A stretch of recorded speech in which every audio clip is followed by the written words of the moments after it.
when I studied Spanish, this is a long, long time ago, I had a Spanish teacher who was teaching, obviously, Spanish in high school. And I remember one of the sentences I had to learn was two ladies meeting at the market in Barcelona, and one was saying to the other, "Hola, ¿qué tal? No me digas, hiero en las espinacas." Okay, and all this time, 30 years after, I always wondered, how the heck am I going to ever be able to use that sentence in front of a Spanish audience? I did it. So 30 years after, this is to my Spanish teacher. My name is Sylvie Lafarge, and I oversee citizenship and Microsoft's relationship with EU institutions here in Brussels. Before I start this and I open up the panel, I would like to thank Monse for the opportunity that she has given us to get together today. Monse has made it sound very simple to do this and to, get into this cooperation between the Basque Country and Microsoft. But she has been battling very hard internally, and our executives need to hear a lot more of these programs within our own company.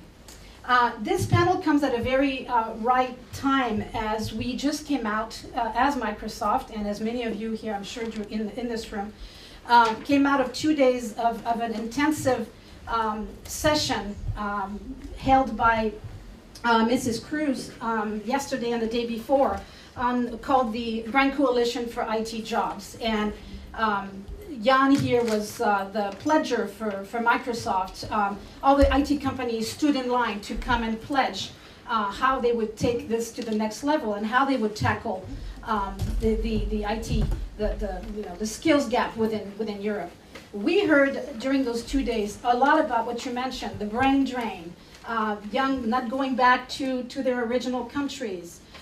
We heard about the mismatch of skills, the number of jobs open for people, but the companies not being able to find the right skills. So this panel really is about skills and ICT skills. I am privileged to be hosting this panel. It is a panel of distinguished experts in the fields of skills, of employment, of entrepreneurship, and I will leave them, because you don't want to listen to me, but them. I'm intending to make this interactive, to make sure that there's a flow of wisdom going back and forth from the audience. I would like to encourage our youth here to be able to ask them questions too. But the big questions to all of us in this panel is basically, how will we tackle this issue? How will we better equip youth in the future with skills? So we have a panel ranging from government to entrepreneurship to entrepreneurs and government elites. I would like them to, each and every one of them, introduce themselves and position themselves on this particular issue. Maybe I will start with you, Mrs. Alba. Do you want to? Is it working? Yeah, well, my name is Pablo Zalba. I'm a member of the European Parliament, and I am Vice Chair of the Economic and Monetary Affairs Committee. Should I start or give the floor to my... Good morning to everybody. Buenos dias. My name is Miguel González Sancho. I work in the cabinet of Vice President of the Commission, Nelly Cruz, in charge of the digital agenda. Hi, my name is Marina Cepena. I work for the delegation of Aragon here in Brussels. I'm not an expert here, but I am going to talk about the experience of the government of Aragon in this field. I'm coming here to talk on behalf of the Employment Institute of Aragon. So I will... Buenos días, me llamo Pedro. Soy un emprendedor. And I'm from Sweden, so my Spanish is not really that good. I run a company called IDNet. We are doing hosting. And I also run the IMCP, International Association of Microsoft Channel Partners. Good morning. My name is José María Moreno de Tejada. I'm the Vice President of the IMCP Spanish chapter, and also serve under PER and in the EMEA board of the IMCP as well. I'm also chairman of Nestor Engineering. Okay, so let me ask you the question. Maybe we can start with you, John. you two gentlemen. Per, I think you had a presentation to make, but on the issue of ICT and skills. So why don't we start with you? So, we all dream about Spain, the climate, the food, and the way of living. So, I wonder, how can you have a problem? You have it all. One of my friends just sold his X-ray analyzing company in Barcelona. He employed more than 100 medical experts and had customers all over Europe. Thanks to the ICT revolution, they could sit in Sitges, outside Barcelona, and help hospitals all over Europe, reducing wait times for patients. He is, of course, staying in Barcelona now that he has sold his 5th business. He will continue investing in startups and continuing to take Spain out of recession. This is one small example that Spain works well for a global business in today's world. Spain needs to promote itself to attract entrepreneurs. Make it known to the rest of the world that Spain is a great place to locate a global business. Be proud of your great country and not only attract foreigners wanting to buy their vacation home in the sun. You should be on the hot list for international entrepreneurs. This will provide demand for employing young people. Then you need to make sure that your universities are delivering people with employable skills. Because in all countries I know of, we have a gap of a large number of open positions in ICT and unemployed young people with the wrong skills that makes them unemployable. So the youth is our future. Let's make Spain the future. Vamos a España. Gracias.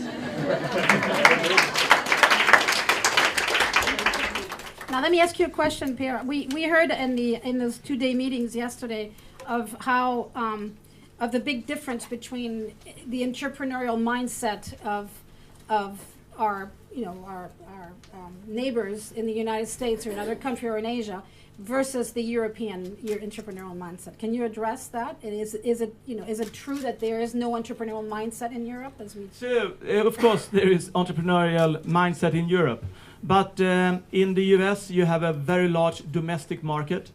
And the language that you speak in your office is the language that 300 million people speaks in the same country, and then onwards. So a large domestic market is a good help when you're building an enterprise. But in today's world, when we are speaking about apps that are being delivered over the internet from public clouds, it is so much easier. So if you are really interested in becoming global, you should probably start pretending to be global right from the start, and make sure that what you do is accessible and digestible for people not only speaking Spanish. Okay. Mr. Salva, can you give us a little bit of the government perspective on ICT skills and the gap? Yeah, well, let me start with one obsession I have. I have the obsession of why companies like this one, like Microsoft, like Facebook, like Google, were not born in Spain or Europe, but were born in California, in Palo Alto, in the USA. And I asked this to one of the vice chairs of Google during a visit to the European Parliament, and he gave me a very easy answer. Fundraising, Stanford, meaning education, talent concentration, and failure acceptance. So we know what to do. The idea is to go in that direction, but it's not something that can be done only by a law or by a government. It's something that has to be done by the whole society. Because, for example, failure acceptance, we cannot only solve this problem through a law. That can help also having a proper bankruptcy laws and so on and so on. But it's something psychological that has to be done by the whole society. And I have one more obsession. That is the digital single market. It doesn't matter how much we do from member states to do good laws promoting entrepreneurship, but it's something else we have to do. And I think the digital single market is the real challenge to give opportunities to young students, to young entrepreneurs, to create really high, big enough companies in the ICT sector to be able to compete as they do in the US. I always use a very simple example. One entrepreneur from Valencia who created a company to sell oranges through internet, and he was able to create 19 employees. This is included in a study made by Boston Consulting Group and Google. 19. And what's the problem with this company? From Valencia, they can only sell oranges to Spain, because to sell oranges to France through internet is not easy. They have to create another VAT number in France, and they have to pay taxes locally. So we need digital single market urgently. Because imagine these entrepreneurs that instead of coping a market of 50 million people, they could be able to reach a market of 500 million people. They will not only have created more employment, but also they will have created a more productive and competitive company. So it's something has to be done not only by governments of member states, has to be done by the whole society and by the European institutions. All right. Manuel, Miguel, can you tell us a little bit of what, take us through this Grand Coalition, this call for action, and what you do and what the Commission does regarding that gap and filling that gap? Okay. Does it work? No, it does. Okay, yes, thanks. So the Grand Coalition. Perhaps before the Grand Coalition, I would like to recall something important, is that the European Union priorities these days are not just about consolidating public finances and reforming the financial sector. They are very much about growth and creating employment and youth employment. And you can see that these days, at least, the Commission is mobilizing all the tools at its disposal to help this cause, because the situation is very serious in terms of employment in general, in particular youth unemployment. And if the situation is serious in Europe, in Spain, it's dramatic, because the figures double in terms of both unemployment in general and youth unemployment. The figures, Spanish figures, double the European average. So in Europe, 11% unemployment or so. In Spain, 26 or something youth unemployment, 22, 23 versus 50. So there's many things that have been done these days from the Commission in order to help the situation. The easiest way of having an overview is to read the speech from President Barroso of 2 days ago, complemented by the speeches of 4 other commissioners in the launch of the Grand Coalition. So I'm not going to repeat what is there, but an important idea that is coming through is to get out of this crisis, something fundamental is skills, to get people skilled. There's a mismatch, which is a quite difficult thing to understand, that so many people unemployed and yet unfulfilled vacancies. We have different figures. 2 million, vacancies, according to the Commissioner for Employment. Now, today, last week, in the US system, 900,000 ICT jobs gap foreseen for 2015. So quite striking. In that context, so skills are absolutely fundamental. And the second idea, digital. The way out of the crisis is digital.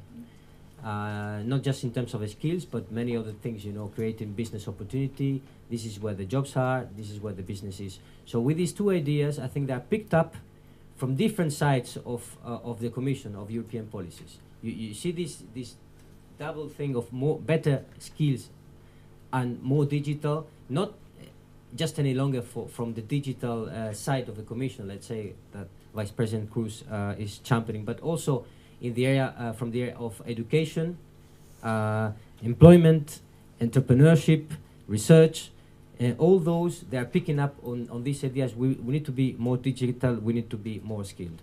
In this context, so Vice President Cruz launched this idea in April last year of a Grand Coalition for digital jobs, and you can see that this has been taken very seriously because this was launched, over the last 2 days, and you had there the president of the commission and 4 commissioners supporting the idea, but supporting not just in words, I mean with the instruments that they have at their disposal.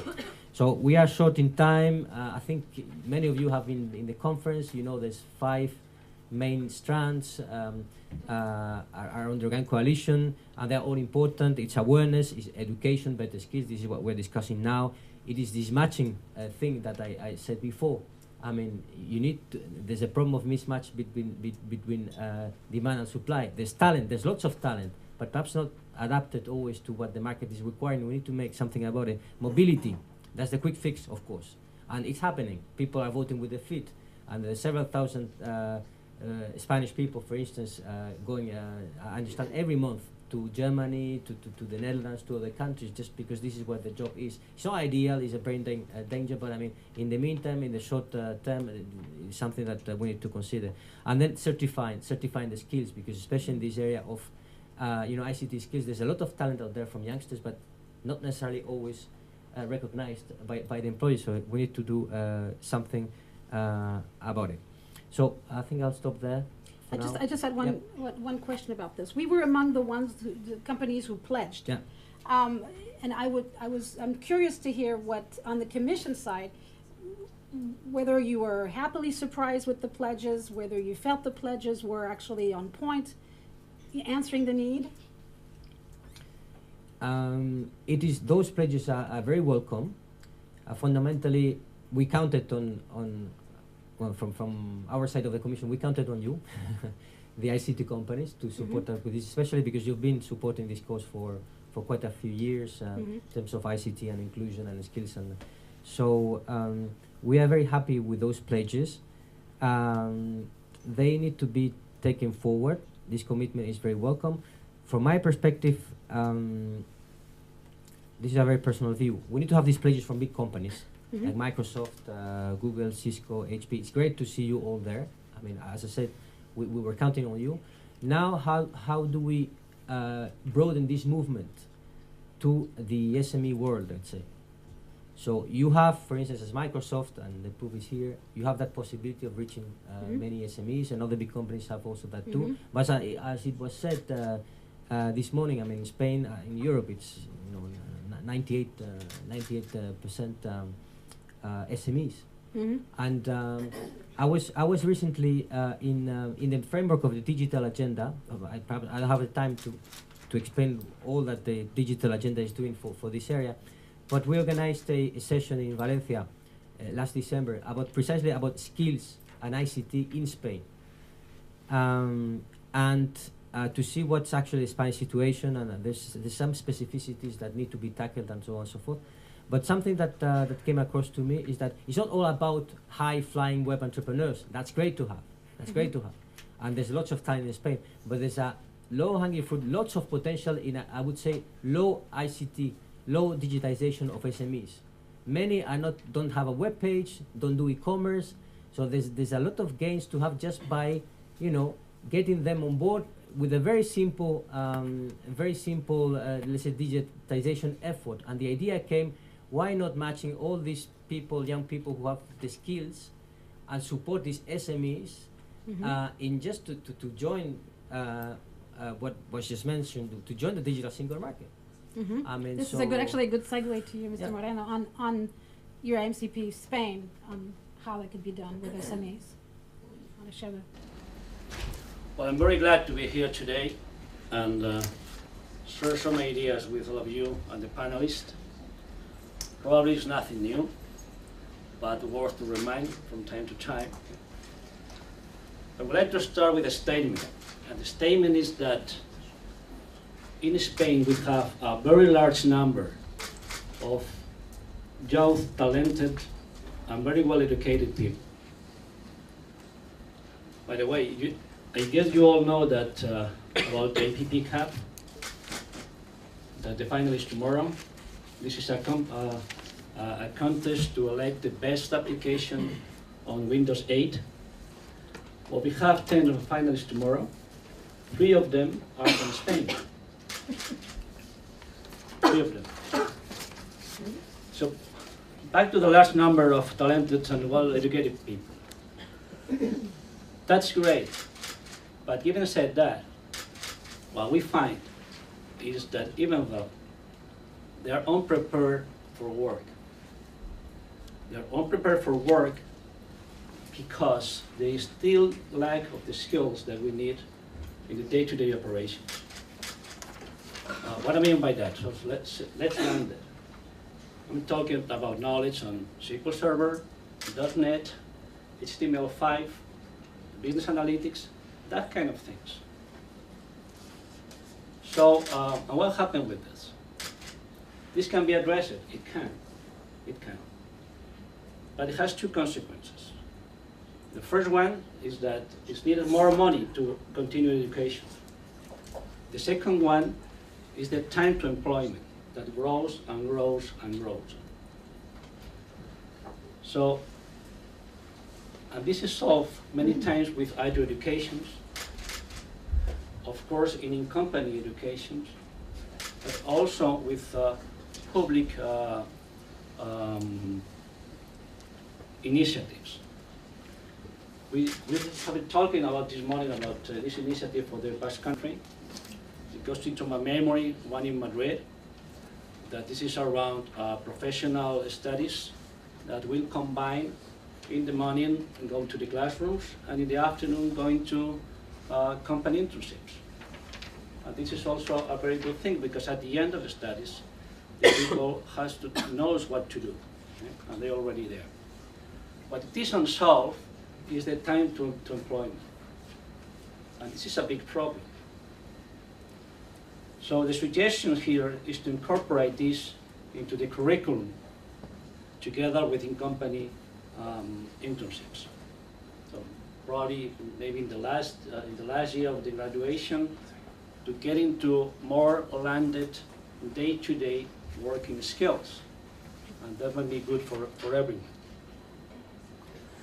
So let me give a word on productivity and growth.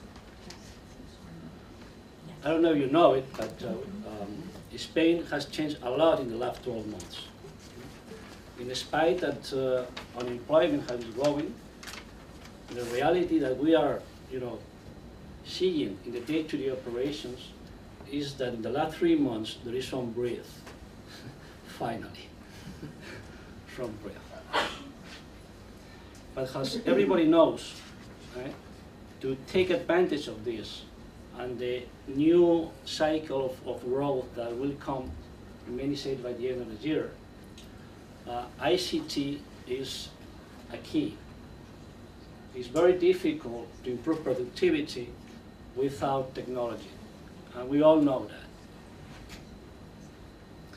So to make this possible, we need educated people in the day-to-day operations. We have the base, but we don't want to repeat myself on what we think we should do. But that's not the only problem, and they want to address it.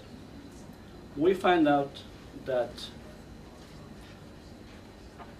on top of the new government, Spanish government, the stimulus package that's coming on force, and that will for sure help a lot, still there are some labor laws that, because of the overprotection of the employee, is encourage growth and productivity. And why is that? This is because it encourages a growing culture of building a shelter just by the pass of the years. And that's against the productivity. So because of this productivity doesn't have a right road to growth. And then the employment is very difficult, it can be growth again. And the employment, the most part of the future employment, will come from the young people. So I beg to the politicians and authorities to take a very close look at it. So at the end we have no laws that is encourage growth and productivity and therefore employment, and on the other hand, get into the graduate educations things that will help companies and the young people to be better prepared for the day-to-day operations. Thank you. Thank you. Marina Sopina, you want to comment? I am Marina. I'm coming here on behalf of the Employment Institute of Aragon. So first of all, apologies because I couldn't attend the meeting, but it was an opportunity for us to talk about this experience, this best practice that we have in our region, especially that it is very special to address the problem that we are all talking about here today. So I think it's very interesting to let you know about this experience. And if you have any questions or comments, don't hesitate to contact the people there in the Employment Institute of Aragon. So the best practice that we have in this field is the Center of Advanced Technologies. To let you know a little bit about the context, about the framework, we are going to start with some initial reflections, and it is that, in this sector, there is a lack of workers. There is a lack of workers with the capacities, with the skills necessary for the ICT sector. And one of the reasons is this special feature of this sector is that the competencies of the workers have to be all the time up to date. It is very important because it is very demanding. It's the characteristics of the sector is very, very demanding, and sometimes it goes faster than the training of the people that they are going to work there. And another thing that in the government Aragon take into account is that it is necessary, as the European Commission said, a joint action between governments and companies to bring this gap. So they also analyzed the origin of this problem, and the explanation is not unique. It's not just one explanation. Maybe it's the combination of a lot of causes, like the lack of appropriate institutional policies or the lack of vocations from the students, and as we said before, the curricular contents change much faster than we are able to respond to. That's why this is the origin of the activity of this center, that they also wanted to know, they wanted to analyze where it was necessary to start these actions, where it is in the work environment, because if we all know that it is very important to keep all the time trained and educated in every sector. In the ICT sector, this characteristic is even more important. In average, a normal worker has like a period of 6 years to have the education, but then we spend around 30 years in our work life. So they need to act there and to train the people during this part of the life, not in the previous part, in the education. It is necessary, but then we need to act in the work environment once they are already professionals. So that's why they decided to start the activity of this special center. It is the Center of Advanced Technologies, and they decided to have the action concentrated in two sectors that they have a great impact of technology. One of them is the information and communication technologies, and the other one is the digital technologies on image and sound. And here I have to underline two elements that has been the key in all this process, and they have been the key for the success of this Center of Advanced Technologies. First of all, in this process, they rely on the sector. They have involved all the time companies, workers, and manufacturers. It is not only about what the workers want, it is also about what the companies and the manufacturers need, because the main purpose of this center, it was to match the necessities of the market to the capacities of the workers. And second of all, the second very important element here is the teaching staff. You talked before about the teaching staff. They are in this Center of Advanced Technologies, they have the very, very top level professionals. That's why they succeeded in this process. As I said before, they have two different programs, one for the information and technologies sector. Some characteristics of this program is that all the training that they have is gonna be certified, so they can feel the necessities of the market.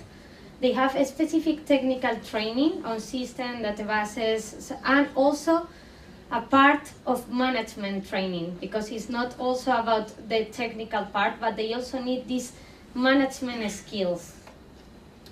The other program is the audiovisual technology program. It is very similar to the other one. They have these very prestigious teachers, always high-level professionals, and a special feature here is that they have a big investments on equipment. They